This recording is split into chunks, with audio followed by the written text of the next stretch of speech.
আমি বেসরকারি শিক্ষা ব্যবস্থাকে উৎসাহিত যেমন করব, সাথে সাথে সরকারি শিক্ষা ব্যবস্থার যে ঐতিহ্য, যে গুণগত মান, যে পরিকাঠামোগত উন্নয়ন প্রয়োজন বা অন্যান্য রাজ্যে সেটা চলছে, সে বিষয়ে আমাদের কিন্তু সবচেয়ে বেশি দৃষ্টিভঙ্গি থাকবে। আমরা প্রথমে এসেই জাতীয় শিক্ষানীতি আমাদের ভারত সরকারের মাননীয় প্রধানমন্ত্রী নরেন্দ্র মোদীজির নেতৃত্বে আমরা তাতে এই রাজ্য যুক্ত হওয়ার সিদ্ধান্ত নিয়েছি।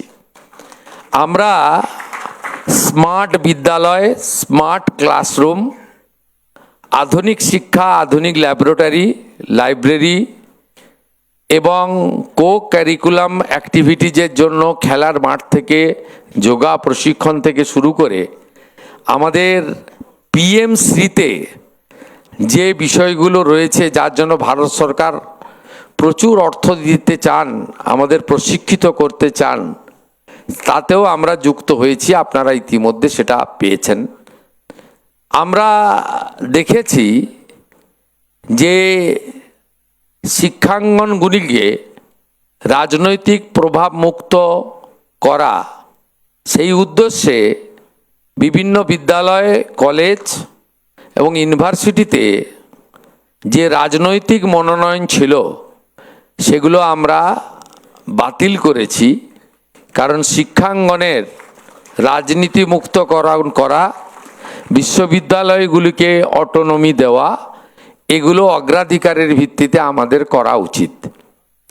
আমরা শিক্ষক, শিক্ষিকা, শিক্ষাকর্মী ইত্যাদি ক্ষেত্রে এই রাজ্যের যে স্বল্পতা, সেটা দূরীকরণ করে আমাদের শিক্ষক এবং শিক্ষিকাদের পর্যাপ্ত অংশগ্রহণের মাধ্যমে যাতে শিক্ষা ব্যবস্থা সরাসরি সুফল ছাত্রছাত্রীদের কাছে পৌঁছে দেওয়া যেতে পারে, তার জন্য আমরা উদ্যোগ গ্রহণ করব স্থির করেছি। আপনারা আমাদের উপর ভরসা রাখতে পারেন।